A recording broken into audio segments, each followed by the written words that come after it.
तो दोस्तों, ब्रिटेन के बारे में कहा जाता था कि इस साम्राज्य में कभी भी सूर्यास्त नहीं होता, यहाँ हमेशा उजाला ही रहता है। खैर यह बात सही भी है। हालांकि इसका मतलब यह नहीं है कि ब्रिटेन में कोई अलग सौरमंडल का सूर्य था।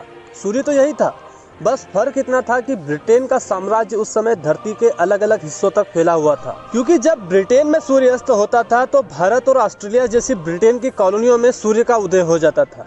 इस तरह से ब्रिटिश साम्राज्य का सूर्य कभी अस्त होता ही नहीं था। साथ ही उस समय कई लोगों का तो यह भी मानना था कि मर्द को औरत और औरत को मर्द बनाने के अलावा ब्रिटेन सब कुछ कर सकता था।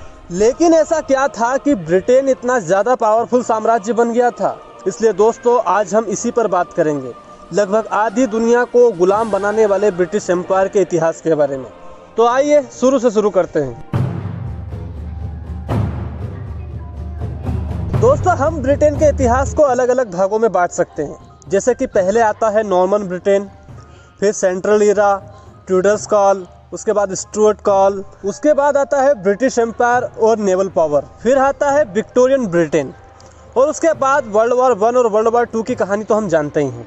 तो दोस्तों, आज के इस वीडियो में हम शुरुआत करेंगे मॉडर्न हिस्ट्री से, यानी कि आधुनिक युग से, जब सामंतवाद यानी कि फेडरलिज्म का अंत हो चुका था और मॉडर्न एरा की शुरुआत हो चुकी थी।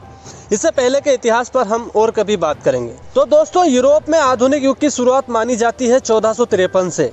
हालांकि कई इतिहासकारों का मानना अलग अलग है, लेकिन फिर भी कई सारे इतिहासकारों का मत यही है कि जब ऑटोमन एम्पायर के नए सुल्तान महमद ने कुस्तुनतुनिया यानी कि कॉन्स्टेंटिनोपल पर कब्जा किया था और वाइजेंटीन एम्पायर को खत्म कर दिया था, वहीं से शुरुआत होती है मॉडर्न हिस्ट्री की, यानी कि यूरोप के नए आधुनिक युग की। इस घटना के ऊपर मैं पहले ही वीडियो बना चुका हूं, आप सर्च करके जरूर देख लीजिएगा। यह घटना इतनी महत्वपूर्ण थी कि जिस रास्ते से यूरोप व एशिया के बीच व्यापार होता था, अब उस रास्ते पर तुर्कों का अधिकार हो गया था, और यहीं से शुरुआत होती है समुद्री मार्गों को खोजने की भी। वहीं अगर हम इंग्लैंड की बात करें तो इंग्लैंड में आधुनिक युग की शुरुआत होती है ट्यूडर्स काल से। ट्यूडर्स काल को इंग्लैंड का सबसे शानदार युग माना जाता है। इस युग में हेनरी 8, एडवर्ड 6, मेरी ट्यूडर और क्वीन एलिजाबेथ का नाम सबसे ऊपर आता है। अगर आपने हमारा पिछला वीडियो अगर देखा है तो आप जानते ही होंगे कि फेडरिक और इजाबेला, जो कि स्पेन के राजा थे, उनकी एक बेटी थी कैथरीन, जिसका विवाह हेनरी 8 से किया गया था, जो कि इंग्लैंड का राजा था। लेकिन बाद में हेनरी 8 ने कैथरीन को तलाक दे दिया था, जिसके बाद हेनरी ने अपनी प्रेमिका एन वेलेन से शादी की थी, जिसकी पुत्री का नाम था एलिजाबेथ। तो वही हेनरी और कैथरीन की भी एक बेटी थी, जिसका नाम था मेरी ट्यूडर। हेनरी 8 के बाद एडवर्ड 5 को इंग्लैंड का नया राजा बनाया गया था, लेकिन उनकी मृत्यु जल्दी हो गई, जिसके बाद मेरी ट्यूडर इंग्लैंड की रानी बनी थी। यह रानी एक कट्टर कैथोलिक धर्म को मानने वाली थी, जबकि उस समय इंग्लैंड में प्रोटेस्टेंट धर्म के लोगों का ज्यादा विस्तार था। हम यूरोप में उस समय की बात कर रहे हैं जब सारे यूरोप में कैथोलिक ईसाई धर्म का ही बोलबाला था। उस समय सारे यूरोप में राजा के अलावा पोप के पास भी कई सारे अधिकार होते थे, और यूरोप के लोग कैथोलिक धर्म को लेकर अंधविश्वास पर ज्यादा भरोसा रखते थे। लेकिन जब कुछ लोगों ने कैथोलिक धर्म की गलत धारणाओं पर प्रश्न उठाए तो वहां से शुरुआत होती है प्रोटेस्टेंट विचारों की। और ये प्रोटेस्टेंट कैथोलिक धर्म की बुराइयों के साथ ही पोप की नीतियों का भी विरोध करते थे।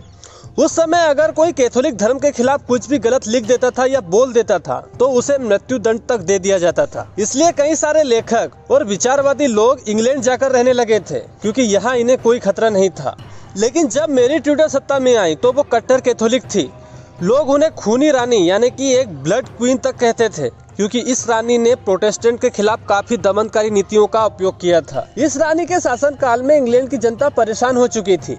इस रानी ने अपने सौतेली बहन एलिजाबेथ को भी जेल में बंद करवा दिया था। लेकिन जब 1558 में इस रानी की मृत्यु हुई तो पूरे देश में खुशी का माहौल था।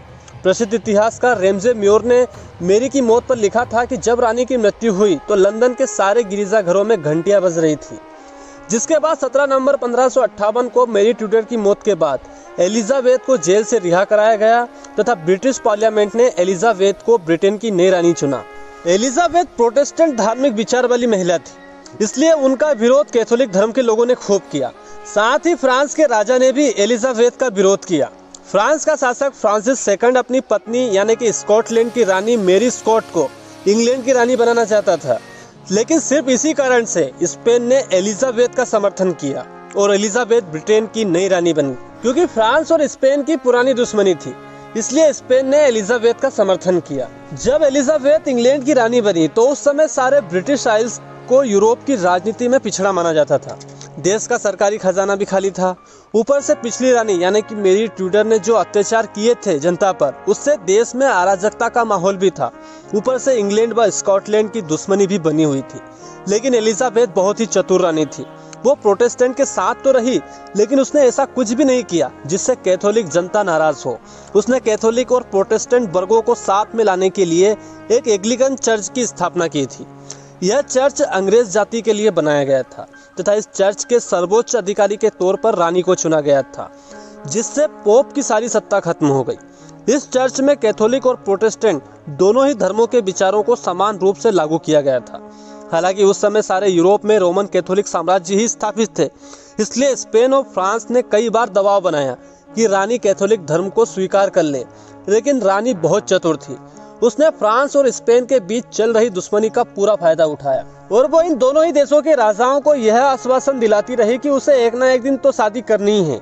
इसलिए वो फ्रांस या ब्रिटेन में से किसी एक राजा के साथ शादी कर लेगी, जिसके कारण ये दोनों ही साम्राज्य शुरुआत में रानी के खिलाफ नहीं गए और आपस में ही लड़ते रहे, जबकि रानी ने पूरे जीवन भर शादी की ही नहीं। अपनी विदेश नीति के तहत रानी ने अपने देश को बाहरी हमलों से सुरक्षित रखा। वह युद्ध की विरोधी थी और शांति में भरोसा रखती थी, लेकिन स्पेन ज्यादा ही आक्रामक होते जा रहा था। शुरू में स्पेन ने रानी का समर्थन किया था, लेकिन बाद में इनके बीच संबंध बिगड़ने लगे थे। जब 1588 में स्पेन ने अपने एक विशाल समुद्री बेड़े को इंग्लैंड के खिलाफ भेजा, जब ये बेड़ा इंग्लिश चैनल तक पहुंचा तो वहां स्थित इंग्लैंड की नेवी ने इस पूरे बेड़े को नष्ट कर दिया। इस घटना के बाद ब्रिटेन की जल सेना की ताकत और बढ़ गई। इस घटना के बाद इंग्लैंड की छवि सारे यूरोप में काफी बड़ी थी। वहीं अगर हम बात करें इंग्लैंड और स्कॉटलैंड की, तो उस समय एलिजाबेथ रानी बनने जा रही थी। तब स्कॉटलैंड की रानी मेरी स्कॉट ने इसका विरोध किया था, क्योंकि वह भी ट्यूडर वंश से ही थी और वो रोमन कैथोलिक धर्म को मानने वाली रानी थी। जब एलिजाबेथ रानी बनी तो उन्होंने मेरी स्कॉट को जेल में बंद करा दिया था, लेकिन मेरी स्कॉट ने जेल से ही एलिजाबेथ को मारने की योजना बनाई थी, लेकिन वो सफल नहीं हो पाई थी। जिसके बाद सन 1586 में एलिजाबेथ ने मेरी स्कॉट को मृत्युदंड की सजा सुनवा दी थी। एलिजाबेथ ने लगभग 45 वर्षों तक इंग्लैंड की सत्ता पर राज्य किया था। उनके शासन को इंग्लैंड का गोल्डन ईयर भी माना जाता है।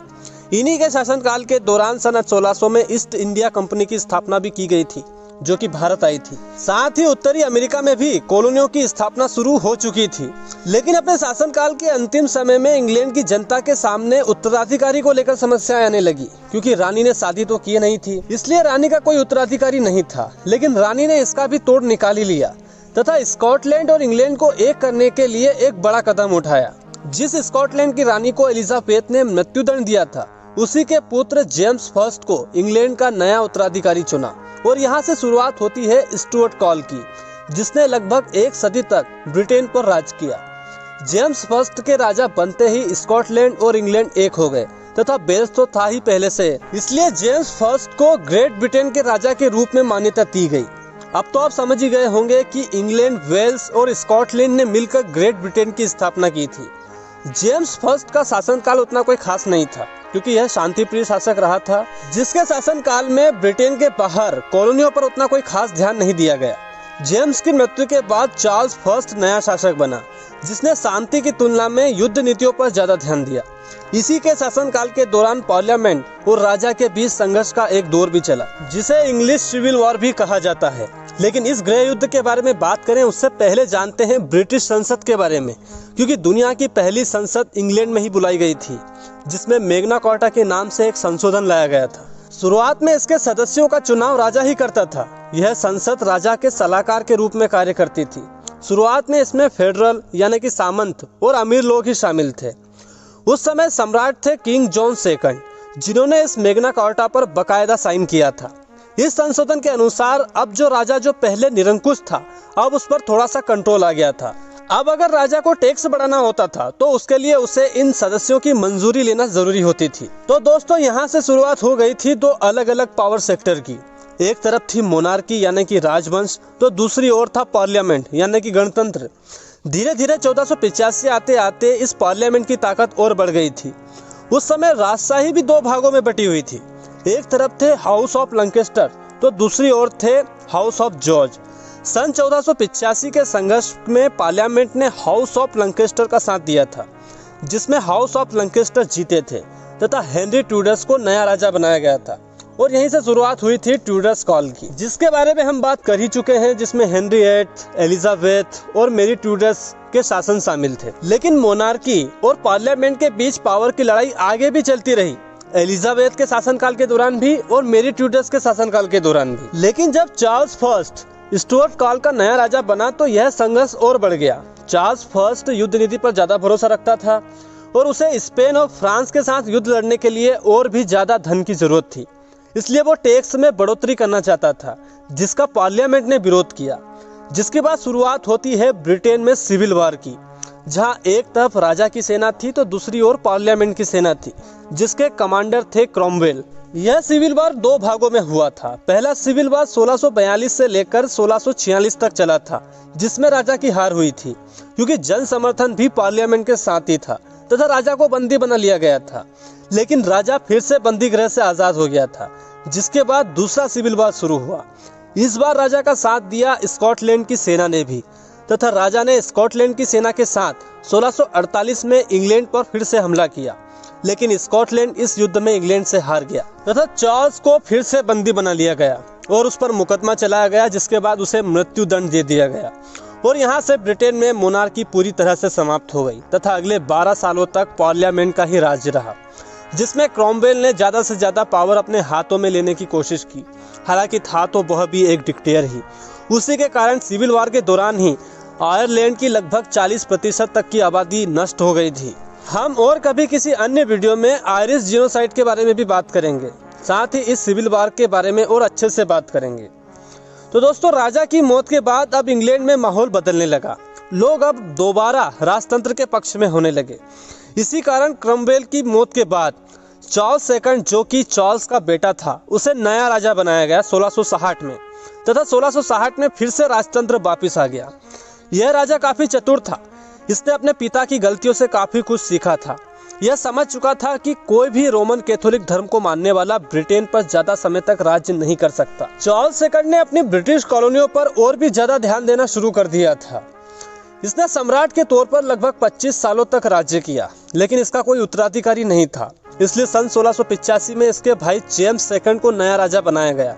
चार्ल्स को अपने भाई पर बिल्कुल भी भरोसा नहीं था।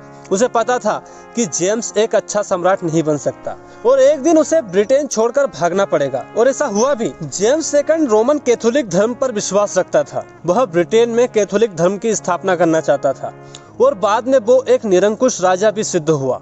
उसने प्रोटेस्टेंट के खिलाफ कई सारे निर्णय लिए, जिसके कारण वो जनता की नजर में गिरने लगा। उस समय जेम्स की 2 पत्नियां थी। एक पत्नी से 2 पुत्री थी, मेरी तथा एन, और ये प्रोटेस्टेंट धर्म को मानती थी।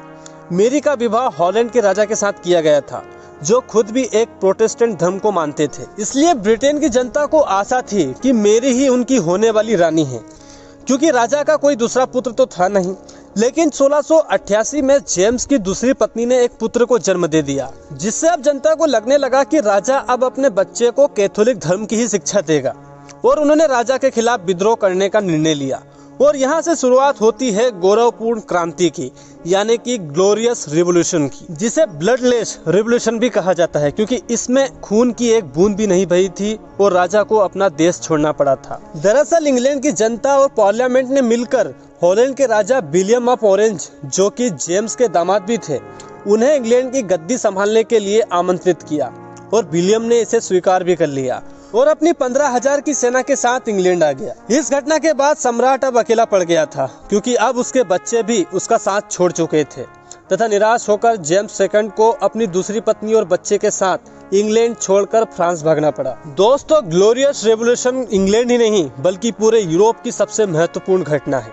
इस रिवॉल्यूशन के बाद सन 1689 में विलियम तथा मेरी को इंग्लैंड का सिंहासन सौंपा गया, लेकिन अब यह राजतंत्र बस नाम का ही था, क्योंकि सारा का सारा पावर अब पार्लियामेंट के हाथों में था। व्हील ऑफ राइट्स को अब कानून बना दिया गया। इस क्रांति की सबसे अच्छी बात यह रही कि मोनार्की को खत्म नहीं किया गया, बल्कि उसे सम्मान देकर बस उसके अधिकार छीन लिए गए।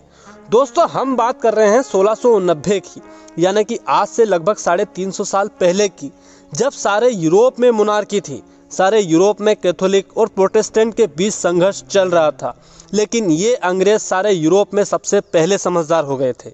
इनके पास अब एक अच्छी शासन व्यवस्था थी जिसका इन्हें खूब फायदा मिला और यही कारण था कि अंग्रेजों ने लगभग आधी दुनिया पर राज किया था। क्योंकि राजतंत्र यानी कि मोनार्की की सबसे बुरी बात यही है कि जब राजा अच्छा मिल जाए तो अच्छा है, लेकिन अगर राजा बुरा, लोभी या लालची मिल जाए तो उसका प्रभाव सारे देश पर पड़ता है। उदाहरण के लिए आप फ्रांस का इतिहास भी देख सकते हो, क्योंकि लुई 15, लुई 16 और लुई 17 के शासनकाल के दौरान इन्होंने फ्रांस को कर्जे में डाल दिया था, जिसके कारण फ्रेंच रिवॉल्यूशन हुआ, जिससे फ्रांस को बहुत नुकसान हुआ। आप ओटोमन एम्पायर का इतिहास भी देख सकते हो, क्योंकि जब तक ओटोमन एम्पायर को अच्छे और ताकतवर सुल्तान मिले तब तक यह साम्राज्य बहुत ताकतवर था, लेकिन बाद में इसका अंत भी कमजोर राजतंत्र के कारण ही हुआ था। इसलिए लोकतंत्र यानी कि डेमोक्रेसी सबसे बेस्ट है, और डेमोक्रेसी ब्रिटेन को काफ़ी समय पहले ही मिल चुकी थी और इसी के कारण उसने लगभग आधी दुनिया पर राज किया था। तो दोस्तों, आशा करता हूँ कि आपको आज के वीडियो से काफ़ी कुछ सीखने को मिला होगा। इसके साथ ही हम आज के वीडियो को यहीं ख़त्म करते हैं। तो दोस्तों, धन्यवाद। जय हिंद, वंदे मातरम।